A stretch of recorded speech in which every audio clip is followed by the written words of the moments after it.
ज्ञानी के लिए ही यहाँ पर निर्देश आगे कर रहे हैं। यहाँ तक कहा कि अपने अधिकार के अनुकूल जो होगा तत्वज्ञानियों को कर्म करते रहना चाहिए, इस दृष्टि से कहा गया। ठीक है, यद्यपि ज्ञान की दृष्टि से कर्म नहीं हो रहा है, वो किन की दृष्टि से कहा जा रहा है यहाँ पर? अज्ञानियों की दृष्टि से उनको प्रेरित करने के लिए क्या करना चाहिए? उनको दिखाने के लिए अधिकार के अनुकूल, अधिकार का अतिक्रमण किए बिना ही कर्म का आचरण करना चाहिए। एक हाँ, भूमिका कर रहे, फिर कर रहा है श्लोक का विचार। अब आगे दूसरा भी निर्देश कर रहा है। एक तो निर्देश कर दिया कि उनको दिखाते हुए कर्म करे ताकि वो भी कर्म कर सके, उसमें प्रेरित हो, एक नियमन बता दिया। दूसरा और बात कह रहे हैं, ये दूसरे के लिए ये बात आ रहा है, दो बातें भगवान ज्ञानी के लिए निर्देश कर रहे हैं। श्लोक देख लेते हैं पहले। न बुद्धि भेदम जनयेत अज्ञानां कर्म संगिनां जोषयेत् सर्वकर्माणि विद्वान् युक्तः समाचरन्।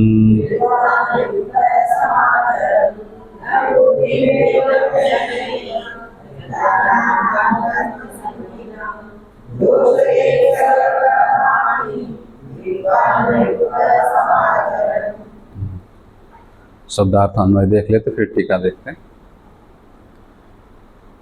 विद्वान युक्तः, जो युक्त विद्वान है, ठीक है, युक्त शब्द का लिखा है, तो युक्त मतलब जो जुड़ा हुआ हो।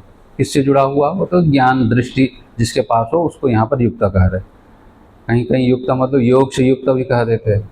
युक्त शब्द का कई जगह प्रयोग होता है, तो युक्त का संयमी अर्थ भी होता है, योग से युक्त भी अर्थ होता है। और यहाँ प्रकरण चूंकि ज्ञान का चल रहा है, तो मतलब ज्ञान दृष्टि जिसके पास हो, अर्थात जड़ और चेतन का जो विवेक कर सकता हो, आत्मा अनात्मा का जो विवेक जिनके पास हो, अनात्मा से भिन्न आत्मदृष्टि जिनको प्राप्त हो गया हो, उसको यहाँ पर क्या कह रहे हैं? युक्त। ऐसा जो युक्त है वही क्या है? यहाँ पर विद्वान कहलाएगा। तो विद्वान मतलब अपने स्वरूप को जानता है और जड़ के स्वरूप को भी जो जानता हो, उस दृष्टि से यहाँ पर युक्त और विद्वान दो शब्द प्रयोग किया है। हाँ, आवाज़ बढ़ाइएगा, मैं धीरे से ही बोलता हूँ। हाँ, रात को ठंड लग जाती होगी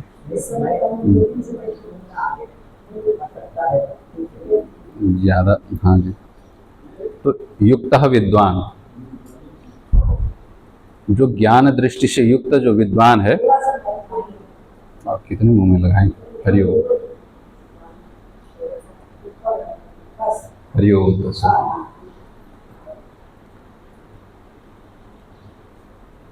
अब उनको क्या करना चाहिए? ये कह रहे हैं कि जो युक्त विद्वान है, ज्ञान दृष्टि से युक्त, और जो विद्वान भी है, अब ठीक हो गया आवाज, ठीक, जो जानता भी हो और दृष्टि से भी युक्त हो, तो ऐसा जो विद्वान जिसके पास तादात्म्य अध्यास नहीं रहा हो, वह सम्यक आचरण, अच्छी तरह से आचरण करता हुआ, सम्यक आचरण कर दिया, पीछे जो आचरण करने के लिए कहा था कर्मों का, जो अपने अधिकार के क्षेत्र में आता है, ऐसे सम्यक आचरण करता हुआ क्या करना चाहिए?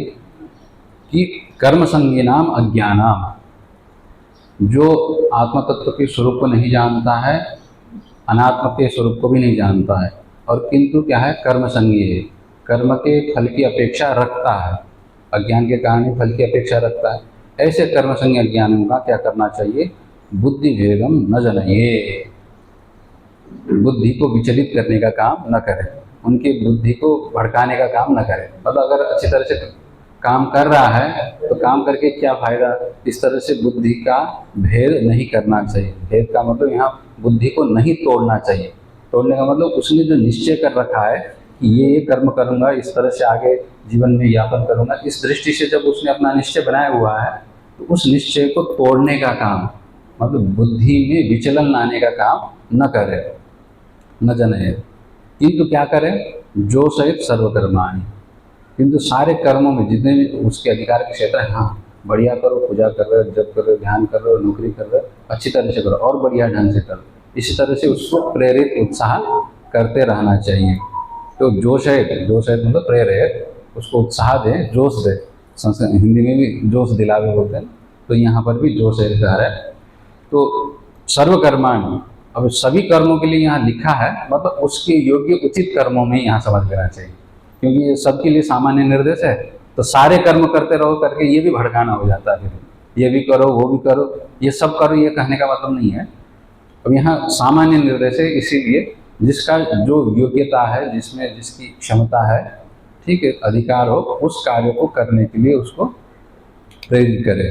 किस तरह से? समाचरण, खुद भी अच्छी तरह से आचरण करते हुए, सम्यक आचरण। अब उसका आचरण अच्छी तरह से होगा, क्यों? क्योंकि अब जड़ और चेतन के विवेक को वो जानता है, इसीलिए जो भी क्रियाएं हो रही है गुणा गुणेश वर्तन्ते, गुण ही गुणों में ही क्या बरत रहा है।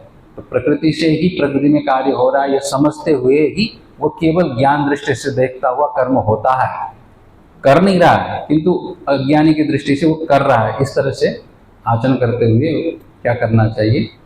अज्ञानियों को प्रेरित करना चाहिए। ये शब्दार्थ हो गया।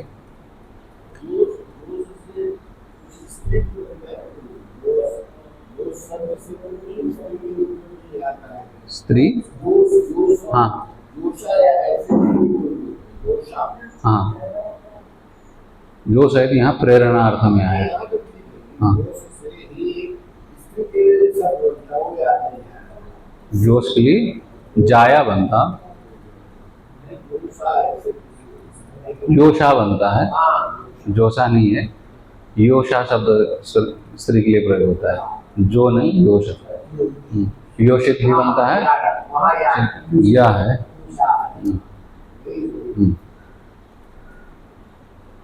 किंच, साथ साथ में, और यहाँ किंच शब्द आया है। किंच का मतलब कह रहे कि और एक तो प्रेरणा की बात कह दिया है कि कर्म करते रहें, और साथ साथ में किंच, और क्या करना चाहिए? न बुद्धि भेदम जनेयेत। अब ये मूल पंक्ति हो गया, देखते हैं। उठा रहे विद्वान ब्रह्मविद, विद्वान शब्द का अर्थ यहाँ क्या कर रहे हैं? ब्रह्मविद, जो जानता है। तो क्या जानता है? ब्रह्म को जानता, ठीक है। ब्रह्म क्या है? सबसे बड़ा चीज ही ब्रह्म है। ब्रह्म शब्द का अर्थ क्या होता है? बड़ा, ठीक है। बृहत, ब्रह्मणत्वात् ब्रह्म बोलते हैं ना। नाल पे सुखम यो वै भूमा तत्सुखम, ये नियम है। छोटे मोटे में सुख नहीं होता है, जो सबसे बड़ा हो वही उसमें सुख होता है। तो अब यहाँ पर विद्वान कहा जो जानता हो, जानने वाला तो कई हो सकते हैं, तो यहाँ पर कौन लेना चाहिए? ब्रह्मविद, जो ब्रह्म को जानता हो, सबसे बड़ा का जानता है। मतलब ऐसा अपरिचिन्न वस्तु, देश काल वस्तु, किसी भी वस्तु से जो परिचिन्न न हो वही ब्रह्म होता है। तो उसको जानने वाला स्वयं ब्रह्मविद, यहाँ पर स्वयं ही लिखा है। तो ब्रह्मविद स्वयं युक्त है, स्वयं तो क्या है? ब्रह्म को जान रहा है, और युक्त है, युक्त भी है। युक्त शब्द का अर्थ करते हैं आत्मनो देहादि तादात्म्या भाव दर्शन योग निष्ठो भूत्वा। स्वयं ब्रह्मविद हो और युक्त भी हो। युक्त क्या होना चाहिए? देहादि के तादात्म्य भाव दर्शन योग निष्ठ। योग, यहाँ युक्त शब्द का विशेष अर्थ कर रहे हैं। युक्त मतलब योग से युक्त होना चाहिए। योग यहाँ पर किसको कह रहे हैं? तादात्म्य का अभाव होना ही यहाँ पर योग है। किनके साथ तादात्म्य का अभाव होना चाहिए? देहादि के साथ नहीं होना चाहिए।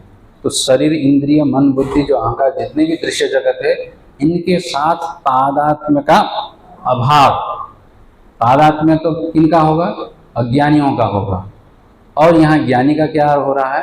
तादात्म्य का अभाव हो रखा है। इसीलिए यहाँ ये दो शब्द प्रयोग करने का मतलब ये होगा कि विद्वान परोक्ष रूप से भी जानता है और युक्त भी है, अर्थात उसका अनुभव अपरोक्ष रूप से भी अनुभव कर लिया है। दो शब्द का प्रयोग हुआ है, तो फिर दोनों का यहाँ पर अर्थ ये हो गया। जो ब्रह्मवेत्ता है और ब्रह्मनिष्ठ भी है, ब्रह्म स्वरूप में टिका हुआ है। तो ब्रह्म स्वरूप में टिका होने का मतलब क्या है? सभी तो ब्रह्म में ही टिके हैं, ब्रह्म से बाहर तो कोई टिका नहीं। इसका मतलब ये हो गया कि ब्रह्म से भिन्न जो माया के कारण दूसरा दिखाई पड़ता है, उनमें तादात्म्य ध्यास से रहित हो गया है। हम लोगों का क्या हो रहा है? शरीर के साथ, मन के साथ तादात्म्य अध्यास बना हुआ है, और तो रहे सारा जगत ब्रह्म ही है, किंतु तादात्म्य अध्यास ब्रह्म में न होकर के किस में हो रहा है, माया के साथ हो रहा है, माया के कार्य के साथ हो रहा है। तो माया के कार्यों के साथ जिनका तादात्म्य अभ्यास नहीं रहा, ठीक है, न होना, ये योग हो गया। तो ब्रह्म के स्वरूप में निरंतर स्थित रहना, बाह्य जगत के साथ तादात्म्य अभ्यास न रहना, यही ये हो गया, क्या हो गया, योग हो गया। इस प्रकार की दृष्टि को यहाँ पर योग कह दिया। उसमें निष्ठ होना, नितराम स्थिति को क्या कहते हैं, निष्ठा, निरंतर उसी में बने रहना, ये तत्वज्ञानी की यहाँ विशेषता बता रहे हैं। निरंतर क्या हो रहा है, वो स्वरूप में ही स्थित रह रहा है। ऐसे होते हुए निष्ठो भूत्वा समाचरण, ठीक, ऐसा स्थिति तो उसको निरंतर ब्रह्म में ही है, फिर भी वो क्या कर रहा है, सम्यक आचरण कर रहा है। किसका, बाह्य जगत के कार्यों का। कालोचितम कर्म कुर्वन्, तो समाचरण का अर्थ हो गया काल के उचित, ठीक है। अब देश काल परिस्थिति के हिसाब से जो कर्म आ रहा है, सन्यासी होगा तो सन्यासी उचित होगा, गृहस्थ होगा तो गृहस्थ के उचित होगा, ब्रह्मचारी होगा तो ब्रह्मचर्य के उचित होगा, ठीक। तो जहाँ जिस परिस्थिति के अनुकूल होगा उसी के हिसाब से यहाँ आचरण होगा, इसलिए केवल आचरण न कह के समाचरण कह रहे हैं। तो समाचरण करते हुए कर्म संगीनाम, अब उनको क्या करना चाहिए, कर्म संगीनाम कर्मासक्तानाम। तो कर्म संगी का अर्थ कर रहे कर्मासक्तानाम, जो कर्म संगी है, कर्म में जो आसक्ति रखते हैं। अब ये कर्मासक्ति का मतलब क्या हो गया, तो फलापेक्षया नियमेन कर्म कुर्वताम इत्यर्थः।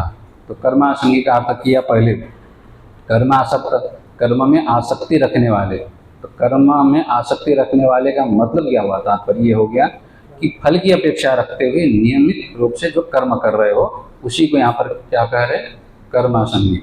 कर्म के साथ संग रखने वाला, कर्म का क्या है, उनके साथ संग है, संबंध है, ठीक है, आसक्ति है। तो आसक्ति किस रूप से हो रहा है कि फल की अपेक्षा रख रहे हैं, इसीलिए नियमित रूप से सुबह उठ करके अपना काम काज में दौड़ रहे हैं। तो ऐसे लोगों को मंदिर में जा रहे, कर्मानुष्ठान कर रहे हैं, कर्मकांड कर रहे हैं, जप करवा रहे, पाठ करवा रहे, ये वैदिक कर्म हो गया। और लौकिक अपना कार्य जो नौकरी वगैरह कर रहे हैं, ये सब उनको, ठीक है, ऐसे जो ज्ञानी हो जिनका तादात्म्य अध्यास विषयों के साथ नहीं रहा है, जड़ वस्तुओं के साथ नहीं रहा है, वे लोग ऐसे जो कर्म में अपेक्षा रखते हैं कि इससे हमें फल मिले, ऐसे लोगों के प्रति किस तरह से व्यवहार करें अथवा किस प्रकार का प्रेरणा दे, ये आगे बता रहे हैं, ठीक है। यद्वा, अथवा, यद्वा का मतलब अथवा, ये कर्मासंगी जो है ना, कर्म संगी, इस पद का ही दूसरा अर्थ करें। एक अर्थ हो गया फल की अपेक्षा रखने वाले, फल की अपेक्षा रखते हुए कर्म जो करते हैं वो हो गया कर्म संगी। अथवा देहेन्द्रियादि भी रेव क्रियमाणेषु कर्मसु अहम कर्ता भोक्ता इति अभिमानः संगः स एषाम तेषाम कर्म संगीनाम, ठीक, कर्म संगी का दूसरा अर्थ कर रहे हैं। एक तो कर्म क्या कर रहा है, फल की अपेक्षा रख करके कर रहा है, ये कर्म संगी हो गया। दूसरा अर्थ क्या हुआ, देहेन्द्रियादिभिरेव क्रियमाणेषु कर्मसु, कर्म किनके द्वारा हो रहा है, शरीर से हो रहा है, इंद्रियों से हो रहा है, मन से हो रहा है, ठीक, इनके द्वारा ही कर्म तो हो रहा है, फिर भी उसमें अहम कर्ता अहम भोक्ता, कर्म शरीर इंद्रिय और मन के द्वारा हो रहा है, इनके संयोजन से संघात से हो रहा है, ठीक, केवल अलग अलग भी नहीं कर पाएंगे, शरीर अलग हो, इंद्रियां अलग हो, मन अलग हो, तब भी नहीं हो पाता है, ठीक, इनके जब तक संघात नहीं होगा कार्य नहीं हो पाता है। पंचैतानि कर्म हेतव करके आगे 18वें अध्याय में भी कहा ना, पांचों को कर्म के प्रति अधिष्ठान दधा करता, ये पृथक चेष्टा इत्यादि, वहाँ पर 5 कारण बताए हैं, ठीक। तो अब यहाँ संघात को कारण बताया है।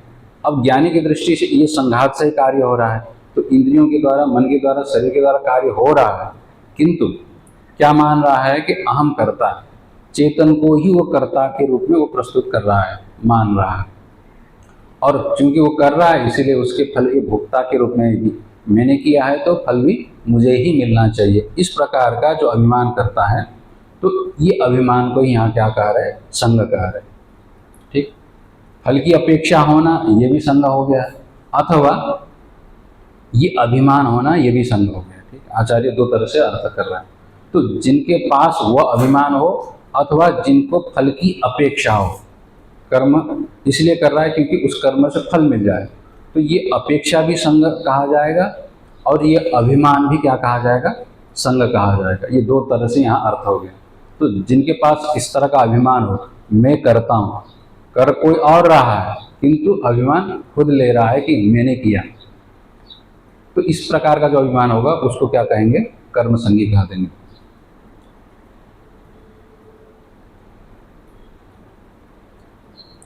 अतत्वविदाम मूढ़ानाम, तो मूल पूरा मिला करके अर्थ क्या निकला, तो कर्म संगी का मतलब हो गया कि अतत्वविदाम, जिन्होंने तत्व को नहीं समझा है। तत्व का मतलब होता है यथार्थ, जो जैसा हो रहा है उसको उसी रूप में न देखना ही ये अतत्वविद है। संग स येषाम तेषाम, ठीक है। इस प्रकार का जो अभिमान जिनका है, ऐसे लोगों को क्या कहेंगे, कर्म संगी कहेंगे। ठीक, तो स इधर संग के साथ लगा दीजिए। अभिमान संग, स संग, ऐसा संग अर्थात वो अभिमान है, ऐसा जिनका, जिन व्यक्तियों का है, ठीक है। ऐसे तेषाम, ऐसे व्यक्तियों को क्या कहेंगे, कर्म संगी कहेंगे। तेषाम कर्म संगी नाम, ऐसे कर्म संगियों का, ठीक। तो कर्म संगी का पूरा मिला करके अर्थ क्या निकला, अतत्वविदाम। तो कर्म संगी का ही अर्थ कर दिया अतत्वविदाम, तत्व को न जानने वाले। तत्व मतलब यथार्थ स्वरूप, जो जैसा है उसी तरह से उसको न जानता है, तो उसको क्या कहेंगे, अतत्वविद कहेंगे। तत्व क्या है कि यथार्थ है। कर्म किनके द्वारा हो रहा है, शरीर इंद्रिय बुद्धियों के द्वारा हो रहा है, किंतु उनको मैं करता हूँ इस प्रकार से जान रहा है, इसलिए वो तत्वविद नहीं रहा। ऐसे तत्वविदाम, उसी का अर्थ कर रहे हैं मूढ़ानाम। ऐसे तत्वविद जो नहीं होगा उनको क्या कहेंगे, मूढ़ कहेंगे, मूर्ख कहेंगे, ठीक। तो मूढ़ शब्द का मतलब यहाँ गाली नहीं है, नहीं तो क्या बेवकूफ़ बोल देते हैं ना। तो बेवकूफ़ यहाँ संसार के कार्य को न जानने वाले को बेवकूफ़ बोल देते हैं, और शास्त्रों में अपने स्वरूप को न जानने वाले को बेवकूफ़ बोल देते हैं, ठीक है, मूढ़ बोल देते हैं। और मूढ़ शब्द है, मुह वैचित्र बोल देते, वैचित्र में अज्ञान, ठीक। तो अज्ञान जिनको हो, अर्थात अपने स्वरूप का बोध जिनको नहीं हो, उसी को यहाँ पर मूढ़ कहा है, ठीक है। यहाँ पर और गाली नहीं है, सभी संसार के जितने लोग हैं सबको वही स्थिति है। तो ऐसे जो अज्ञानी है उनके प्रति क्या करें, ज्ञानी स्वयं पंडितत्वाभिमान है ना, बुद्धि भेदम न जनये, ठीक है। इसमें और जोड़ लीजिएगा, आगे जाकर के आता है। तो ऐसे अज्ञानियों को प्रति, मूढ़ लोगों के प्रति क्या करना चाहिए, ज्ञानी को। स्वयं तो क्या है, ज्ञानी है, जान रहा है कि इसको भ्रांति हो रखी है, कर एक रहा है और अभिमान ये कर रहा है। तो स्वयं के पंडितत्व के अभिमान के कारण हम तो जान रहे, इसको भी क्या है, जनवा दें, ठीक ठीक से इसको समझा देंगे तो ये भी इससे मुक्त हो जाएगा करके उनके कर्मों को अभी से छुड़वाने का प्रयास न करे, तात्पर्य ये। तो पंडितत्व अभिमान न करने का मतलब यहाँ अभिमान का तात्पर्य ज्ञानी होने का अभिमान नहीं है, ज्ञान होने के कारण अब बोध हो गया, इसको भी क्या कर्म छुड़वा दे करके योग्यता आए बिना ही उसका कर्म से परित्याग न करवाए, ये करना। तो ऐसे ज्ञानी स्वयं ज्ञानी हो गया तो वो ज्ञानी अज्ञानी का बुद्धि भेदम न जने, अज्ञानी का बुद्धि भेद न कराए। यहाँ बुद्धि भेद शब्द है ना, बुद्धि किसको कहेंगे, बुद्धि मतलब निश्चय, निर्णय। तो किस चीज़ का निश्चय को तोड़ना नहीं चाहिए। तो आगे बुद्धि भेद शब्द का अर्थ कर रहे हैं, ज्योतिष्टोमेन स्वर्ग कामः इति वचनात् ज्योतिष्टोमं कृत्वा स्वर्ग फलम भोक्षे इत्यादि फल विषया या कामना सा बुद्धि, ठीक है। बुद्धि का अर्थ आगे कह रहे हैं, बुद्धि किसको कहेंगे, निश्चय को, निर्णय को, इच्छा को कह रहे हैं, कामना को यहाँ क्या कह रहे हैं, बुद्धि कह रहे हैं। तो किस तरह से लेना है कि ज्योतिष्टोमेन स्वर्ग कामः, ये वेद का वाक्य है। अगर स्वर्ग की कामना हो उसको क्या कर लेना चाहिए, ज्योतिष्टोम याग कर लेना चाहिए। अब ये वेद के वचन है, उसी तरह से ये तो एक वचन है, और पुत्र चाहिए तो पुत्रष्टि यज्ञ करे, ठीक है, अग्निहोत्र आदि करे, फिर राजसूय यज्ञ करे, और कई प्रकार के यज्ञ वेदों में मिल जाता है। तो ये वचन सुन करके ज्योतिष्टोमेन स्वर्ग काम यजेत, ये वाक्य सुन करके क्या हो गया, उसको ज्योतिष्टोमम कृत्वा स्वर्ग फलम मोक्ष, मैं भी क्या है ज्योतिष्टोम याग करूँ, उसके बाद फिर मरने के बाद स्वर्ग को मैं जा करके वहाँ आनंद से इंद्र के साथ वहाँ राज करूँगा, भोग करूँगा, इस प्रकार की अगर किसी की कामना हो तो इस तरह की जो कामना को ही यहाँ पर क्या कर रहे हैं, बुद्धि कह रहे हैं। मैं कर्म करके क्या करूँगा, स्वर्ग में जाऊँगा, वहाँ पर फल भोगूंगा, इस प्रकार की कामना को यहाँ पर बुद्धि कह दिया। तस्या भेदम चालनम न जने, इस प्रकार की बुद्धि जो होगी, कामना होगी, उस कामनाओं को तोड़ने का काम, चालन मतलब उस बुद्धि को हिलाने का काम, अथवा इस कामना को हिलाने का काम न करे। किस तरह से न करे, न कर्माणि कामनाया कर्तव्यानि इति। देखो, कर्म कामनाओं को लेकर के नहीं करनी चाहिए। कर्म अगर कामना करेंगे, कामना से युक्त होकर कर्म करेंगे तो वो कामना बंधनकारी हो जाता है, ठीक है, कामना तुमको फंसा देगी। इस तरह से बोल करके कर्म करने जा रहा था कुछ इच्छा करके। अब जैसे सप्तशती पाठ करते हैं, अभी नवरात्र चल रहा है, हाँ सप्तशती पाठ करवाएंगे ब्राह्मण से, नहीं तो खुद पाठ कर लेंगे, ताकि अपनी जितने भी तो रोग व्याधि है, अपनी समस्या है, कई होते हैं ना, सबके अपने अपनी प्रॉब्लम रहते हैं, तो उनके लिए पाठ करवाएंगे, ये सोच रहे थे। अब यहाँ पाठ करके नहीं, ये कामना करके ये नहीं करनी चाहिए, ये सुना दिया गुरु ने। अब ये सुन करके वो करने की इच्छा भी हो रही है और सुन रहे कि कामना पूर्वक नहीं करनी चाहिए। अब वो उसके मन में क्या होगा कि अब विचलन हो गया कि करें कि न करें, डाउट हो गया। पहले तो कम से कम निश्चय हो रखा था कि हाँ भाई अभी नवरात्र है, सप्तशती का पाठ करवाएंगे अच्छी तरह से, ठीक है, अच्छी तरह से 9 दिन तक पाठ होगा, ब्राह्मणों का भोजन भी होगा, अथवा जो परिवार में जो भी होगा समस्या ग्रह नक्षत्र का जितने दोष हो निवारण हो जाएगा, थोड़ा बहुत जो बिगड़ा हो काम बन जाएगा। इस इच्छा से कर रहे थे, अब सुना दिया कि ये सप्तशती कामना से करेंगे, तो फिर क्या हो जाएगा, विधि पूरी होनी चाहिए, थोड़ी सी विधि में गड़बड़ी हो जाती है तो सारे क्या अनर्थ होने लग जाता है। अब ये सब सुनने के बाद क्या हो जाता है, जो करने की जो प्रवृत्ति हो रही थी वो रुक जाती है, अथवा डाउट में पड़ जाता है कि करे कि ना करे। करने की इच्छा थी, फिर ये मना कर दी। तो इस तरह से कर्माणि कामनया न कर्तव्यानि, कर्मों को क्या है, कामना से प्रेरित होकर के नहीं करना चाहिए। ज्ञानी कह देंगे तो फिर वो थोड़ा बहुत करने की जो इच्छा हो रही थी वो इच्छा में भी रोक लग गया, तो फिर करे ही क्यों। ये कामना थी, अब कामना से प्रेरित होकर के नहीं करनी चाहिए। अब उसके मन में अंतःकरण की शुद्धि हुई नहीं, योग्यता उतनी आई नहीं, मन उतना मजबूत हुआ नहीं है कि बिना कामना के भी कर्म कर सके। उससे पहले ही क्या कर दिया, कामनाओं को हिला दिया। कामना पूर्वक करोगे तो और घोर नरक में चले जाओगे, ठीक है। अगर कामना पूर्वक करते हैं तो कर्म अशुद्ध हो जाए तो क्या होगा, कर्म विपरीत फल देने लग जाते हैं। इस तरह से अब सुना देंगे तो फिर क्या होगा, वो कर्म का विचालन हो जाएगा, उसकी बुद्धि में विचलन आ जाएगा। ये नहीं करना चाहिए, ज्ञानियों को कर रहे। अथवा स्वर्गादि फलम असत इति वा, एक तो कह दिया कि कामना पूर्वक कर्म नहीं करनी चाहिए, और दूसरा कहने लगे कि नहीं नहीं देखो स्वर्ग के लिए कर रहे, इसके लिए दुनिया क्या है, सब झूठी है, झूठी माया, ठीक है, झूठी काया बोल ही देते। तो अब ज्ञान की दृष्टि से तो है मिथ्या ही है, क्योंकि अब अज्ञानी के लिए ये तो व्यवहारिक जगत परम सत्य है। तो ऐसी स्थिति में वहाँ पर पहले ही यहाँ ये सब स्वर्ग आदि जो है सब ये झूठ है, इससे करने से कोई फायदा नहीं होगा, ठीक है, पाठ वाठ का कुछ नहीं होता है इससे, ये सब मिथ्या है, शरीर मिथ्या है, मन मिथ्या है, तो ये झूठे संसार में झूठी क्रिया करने से क्या लाभ होगा। छोड़ो ये सब कह देने से क्या होगा, मन की उतनी स्थिरता नहीं है, योग्यता नहीं है कि परम सत्य को जान पाए, और व्यवहारिक सत्यता को भी वो नकार रहा है। तो ऐसी स्थिति में न इधर का रहेगा न उधर का रहेगा। तो ज्ञानियों को उस तरह से बुद्धि भेद नहीं करना चाहिए। बुद्धि भेद का मतलब बुद्धि में इस तरह से डाउट पैदा कर दे, अथवा जो निश्चय हो रखा था उस निश्चय में रोक लगा देने से ये जो कर रहा था वो छूट जाएगा। उसको दूसरे जगह प्रेरित कर सके तो ठीक है, जो कर रहा था वो भी छूट जाएगा, और जो नया करना था वो भी नहीं कर पाएगा, तो न इधर का रहेगा न उधर का रहेगा। तो इस तरह से बुद्धि भेद नहीं कराना चाहिए, मतलब उसकी योग्यता देख करके समझाना चाहिए, प्रेरित करना चाहिए, ये होगा, ठीक है। इति वा कर्त्रादि सर्वम मिथ्या इति वा तेषां बुद्धिर्वैकल्यम न संपादये, ठीक है। अभी स्वर्ग आदि सब झूठे हैं, उसी तरह से जो कौन करता है, देखो कर्त्रादि करने वाला ही मिथ्या है। कौन कर रहा है, शरीर कर रहा है। शरीर तो क्या है, जैसे कोई मर जाता है शरीर वैसे पड़ा रहता लाश, वो नहीं करता है, ठीक है। अब इंद्रियां करती है, अथवा इंद्रियां और जो सूक्ष्म शरीर करती है, तो सूक्ष्म शरीर तो क्या है, चला जाता है, वो भी नहीं करता। करता कौन है, तो कर्तृत्व तो ये तो झूठा है, करने वाला ही नहीं तो फिर कर्म क्यों कर रहे हो।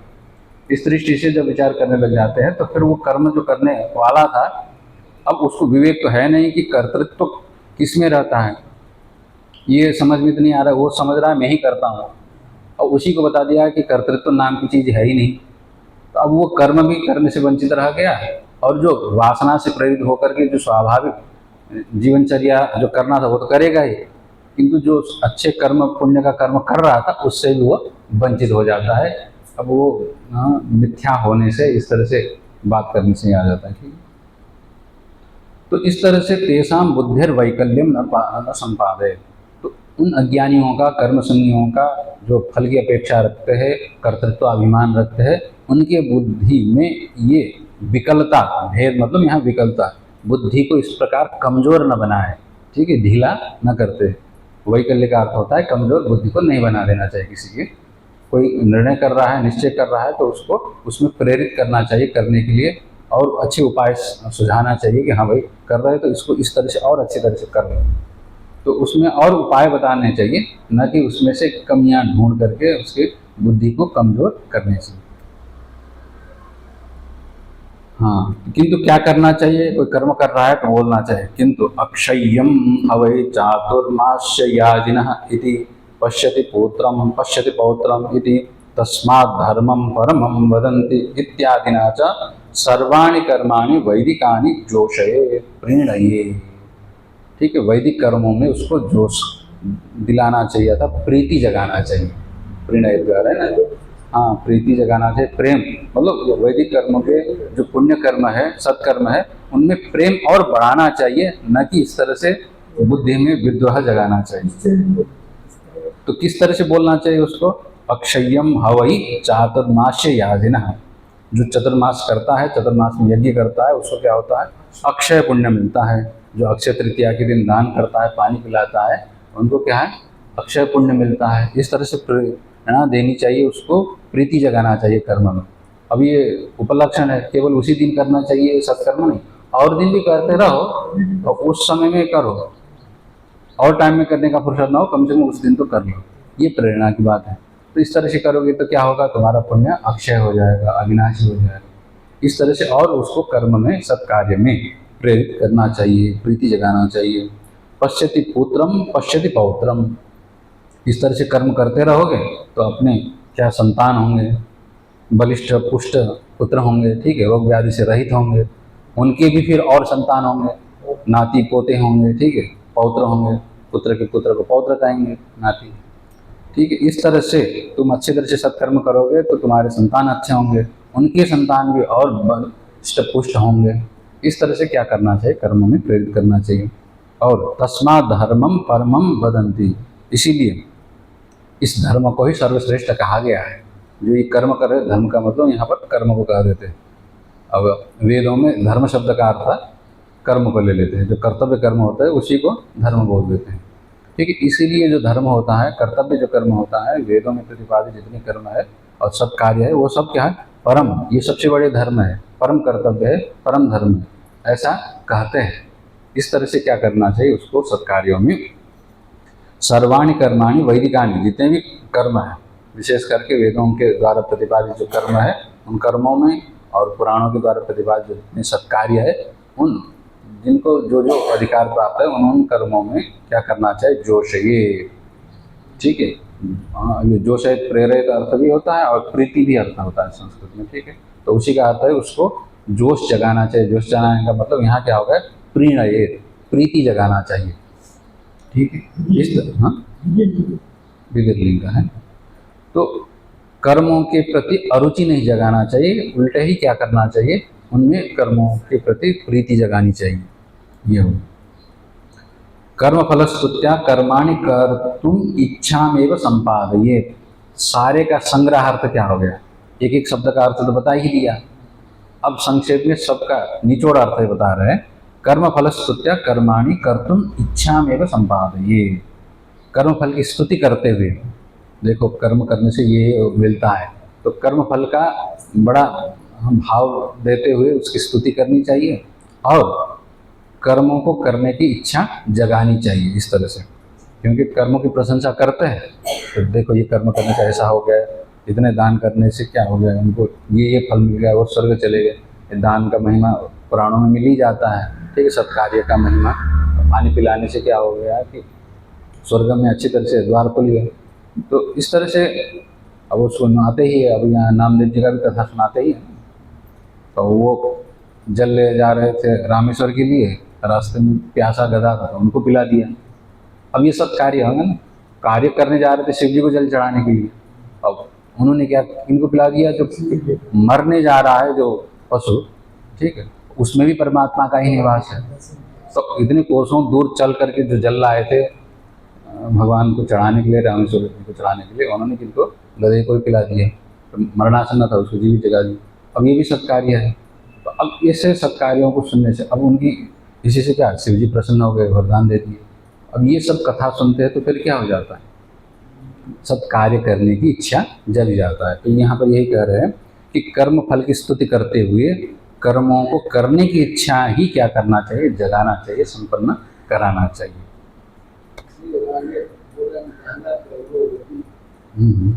कर्म की गति तो भगवान ही जानते हैं, किंतु कर्मों के सत्कार्यों के सत्कर्मों की स्तुति मतलब कर्म के फल को दिखाते हुए, क्योंकि पुराणों में ही दिखता है, वेदों में दिख जाता है ना, और लोक में भी दिख जाता है, अच्छे कार्य करने वाले की गति अच्छा होता हुआ दिख जाता है।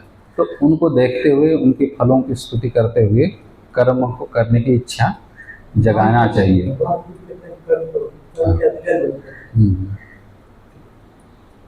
कर्म करना चाहिए, नहीं करना चाहिए। अब यहाँ भगवान दोनों बातें कह देते हैं, ठीक है। अब कह रहे एक तरफ से तो क्या है, अर्जुन ने भी पूछा था, कभी कहते हो कि कर्म करना चाहिए और कभी कहते हो कि कर्म की अपेक्षा ज्ञान श्रेष्ठ है, ठीक है। सांख्य की बात भी कर रहे थे, कर्म की बात करते हैं। तो यहाँ सब पात्र योग्यता की बात को देखते हुए भगवान कहते हैं गुण कर्म के हिसाब से जिसकी जहाँ अधिकार है, ठीक है, योग्यता जिसमें, उसको वह करना चाहिए। भगवान कर्म करने के लिए भी बोलते हैं, कर्म छोड़ने के लिए भी बोलते हैं, दोनों बातें नहीं, छोड़ने के लिए भी बोल देते हैं, ठीक है। ज्ञान की दृष्टि से कर्म छूट जाता है, ठीक, अज्ञान की दृष्टि से कर्म बना ही रहता है। और अज्ञानियों को दिखाने के लिए, प्रेरित करने के लिए जिसको कर्म करने की अधिकार शरीर में प्राप्त हुआ है, उस शरीर से वो कर्म करना चाहिए, इस दृष्टि से बोलते हैं, ठीक है।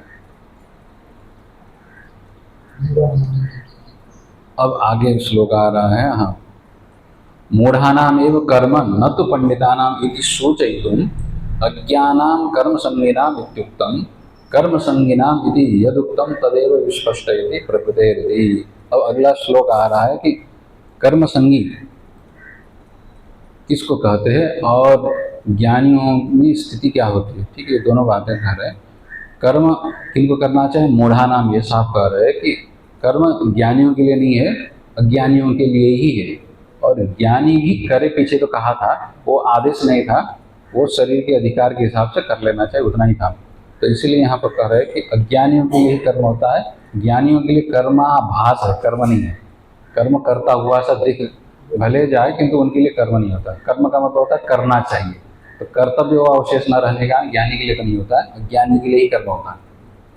न तो पंडितानाम, जो ज्ञानी है, पंडित शब्द लिखा हुआ है, पंडित का मतलब होता है, ठीक है, ज्ञानी। पंडा मतलब जो बुद्धि, आत्मज्ञान जिसको कहते हैं, उसको पंडा कहते हैं, और पंडा जिसके पास हो उसको क्या कहेंगे, पंडित कहते हैं, ठीक है, ठीक है। हाँ, सदसद विवेक जो है ना, आत्मज्ञान जिनको हो गया उन्हीं को ही पंडित बोल देते। पंडित शब्द अच्छा है, अभी तो गाली के लिए पंडित बोल देते हैं ना।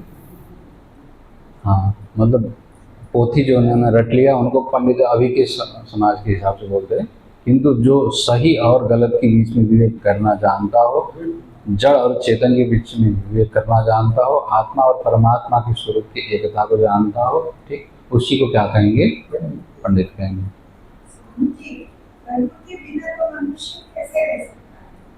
लेकिन यज्ञ, दान, स्वाध्याय, वो कर्म नहीं छोड़ने।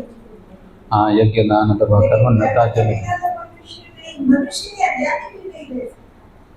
तो आगे यही इसी का प्रश्न का समाधान आगे आ रहा है ना, अहंकार विमूढ़ात्मा कर्ता अहंति मन्यते। आगे कह रहे हैं ना, कर्म कौन कर रहा है, बात ये आ रहा है ना, अज्ञान की दृष्टि से, ठीक है, कर्म के बिना नहीं रह सकता है, ठीक है। अब प्रकृति से ही सारे कर्म हो रहे हैं, तो प्रकृति के साथ जिनकी एकता है वो कर्म किए बिना नहीं रह सकता है। क्यों? क्योंकि प्रकृति नित्य परिवर्तनशीला है, बदलती ही रहती है। क्रिया करने का स्वभाव किसका है? प्रकृति का है। 3 गुण है ना, आगे कह ही रहे हैं। तो आगे इसका अर्थ कर लेंगे, चिंता मत करिए। प्रकृति का मतलब स्वभाव मात्र नहीं है, प्रकृति का मतलब दृश्य जगत, जो कुछ भी दिखाई पड़ता है वो सब क्या है? प्रकृति है। प्रकृति से यहाँ मूल रूप में पहले क्या लेते हैं? 3 गुणों को लेते हैं, ठीक है। मूल प्रकृति उसको बोलते हैं, किंतु आप उतने से कार्य नहीं होगा। कार्य किससे होगा? प्रकृति की जो कार्य है, सृष्टि प्रक्रिया आप लोगों ने सुनी होगी ना। हाँ हाँ जी, नहीं आप पूछना क्या चाहते हैं?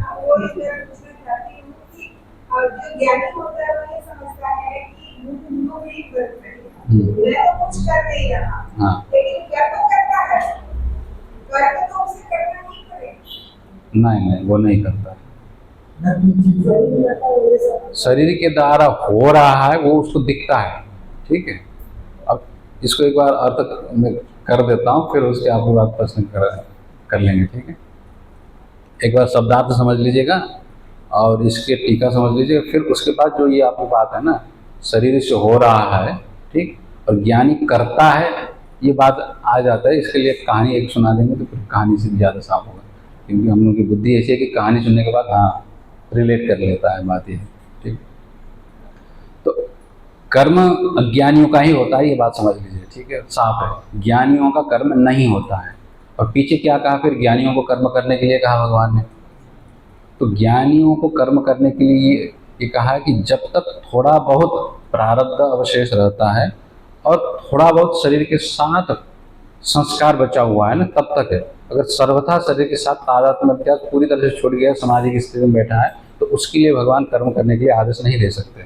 इसीलिए कर्म करने के लिए तत्ववेत्ताओं के लिए जो आदेश दिया है वो किन के लिए? जो गृहस्थ आश्रम में रहते हुए बैठे उनके लिए, जिस जनक आदि है, अर्जुन आदि है, उनके लिए आदेश दे रहे हैं, ठीक है, और प्रेरणा कर रहे हैं। सर्वथा संन्यास लेकर के समाधि की स्थिति में बैठे हुए हैं, उनके लिए तो फिर कर्म कर करके आदेश दे नहीं सकते। हाँ, तो ज्ञान की भी अलग अलग स्थिति है। आचार्यत्व की जब तक स्थिति बनी हुई है तब तक सब कार्य करने के लिए भगवान प्रेरणा दे रहे हैं। आगे पदार्थाभाविनी स्थिति, तुर्य का जब 5वें से आगे की स्थिति जो आ जाती है, तो ऐसे स्थिति में फिर कर्म करने की उनका स्वभाव बनता ही नहीं, हो ही नहीं सकता उनके द्वारा, शरीर से भी नहीं हो पाता है। तो ऐसी स्थिति में कर्म करने के लिए जो यहाँ कह रहे हैं, तो आचार्य की स्थिति तक ही कर्म करने के लिए यहाँ प्रेरणा दे रहे हैं, इससे आगे की स्थिति भी है। तो यहाँ पर ज्ञानियों के लिए कर्म नहीं होता है, ये बात सूचना देने के लिए। और अज्ञानी जो कर्म संगी है उन्हीं का ही कर्म होता है। कर्म फल की अपेक्षा हो रही है और अभिमान भी हो रखा है, अर्थात मैं करता हूँ, जिनके प्रति अभिमान हो रहा है, जिनके लिए अभिमान हो रहा है, उन्हीं के लिए यहाँ पर कर्म का विधान हो रहा है, ठीक है। अभी इसी को आपको साफ कर रहा है कि कर्म कौन कर रहा है, ठीक, ये बात आगे साफ कर रहा है। ये अगर समझ जाएंगे तो फिर ज्ञानी भी कर्म करता है जो कह रहा है ना, ये वक्तव्य ही नहीं बन पाएगा। अब ज्ञानी आपकी दृष्टि से क्या होगा कि जो परोक्ष ज्ञानी है उनकी दृष्टि से कर्म होगा। अपरोक्ष बोध जिनको हो गया है उनकी दृष्टि से फिर कर्म हो रहा है, वहां पर कर्म वो नहीं माना जाएगा, क्रिया हो रही है, बस इतना ही होगा।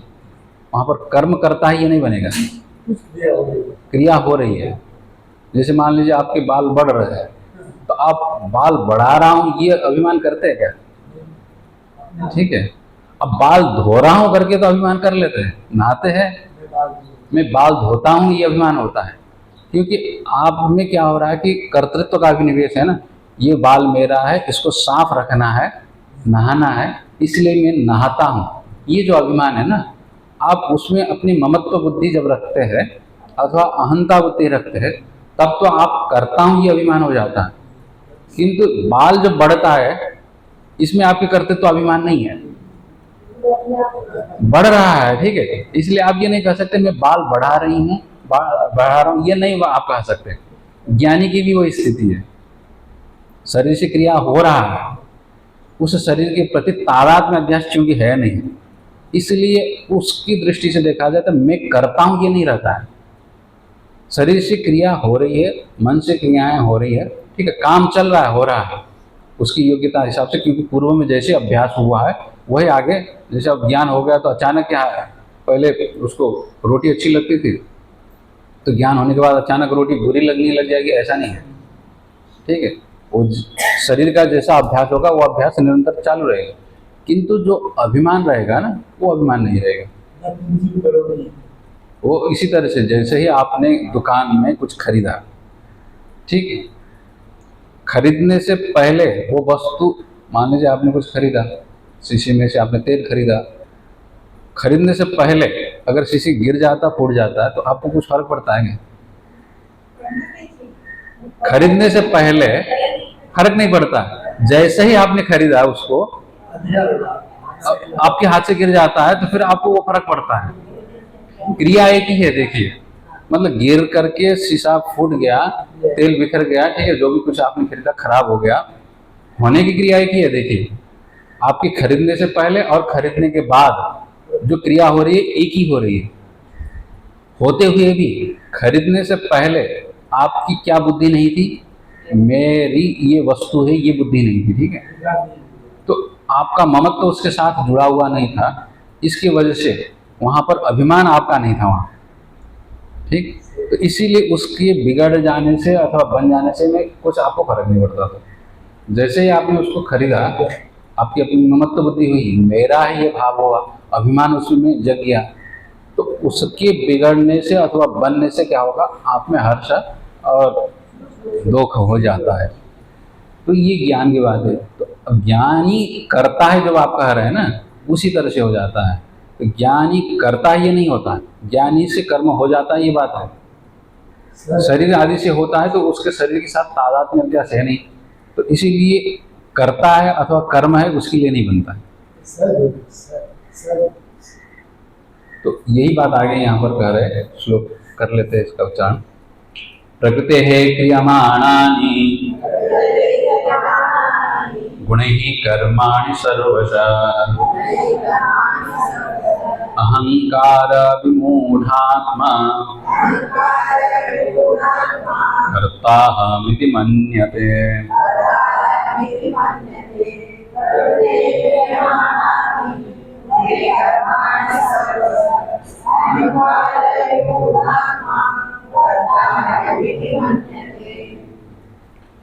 हाँ, सर्वशः कर्माणि, जितनी भी क्रियाएं हो रही है, ठीक है, चाहे ज्ञानी के शरीर से हो रहा हो, चाहे अज्ञानी के द्वारा हो रहा हो, ये सारे के सारे जितने कर्म है, वो सारे के सारे कर्म क्या हो रहा है, प्रकृति है गुण ही क्रियमाणानि, प्रकृति के जो गुण है, ठीक है, प्रकृति के गुण सत्व रज तम, ये तीन गुण है, और सत्व रज तम गुण के जो कार्य होगा, सृष्टि की प्रक्रिया कल कर लेंगे, थोड़ा लंबा हो जाएगा, ठीक है।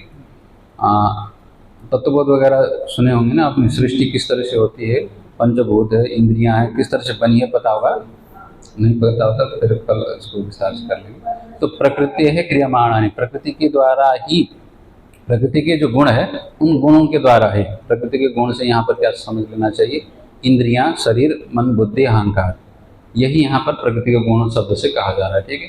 तो जितने भी कर्म है वो सारे के सारे कर्म प्रकृति के गुणों के द्वारा किए जा रहे हैं। तो गुण क्या हुआ यहाँ पर, इंद्रियां, मन, बुद्धि, चित्त, अहंकार और शरीर, ये सब गुण हो गए। इनके द्वारा ही क्या हो रहा है, सारे के सारे कर्म हो रहे हैं, ठीक।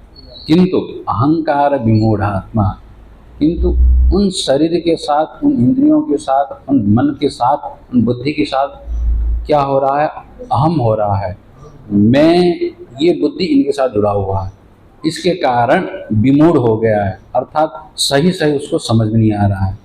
तो इस तरह से जब स्थिति हो गई है तो अहंकार के कारण जो मोहित हो गया, भ्रमित हो गया है, तो उस भ्रम के कारण क्या करता है, वो कर्ता हम इति मन्यते, मैंने किया ये भाव उसमें जग जाता है।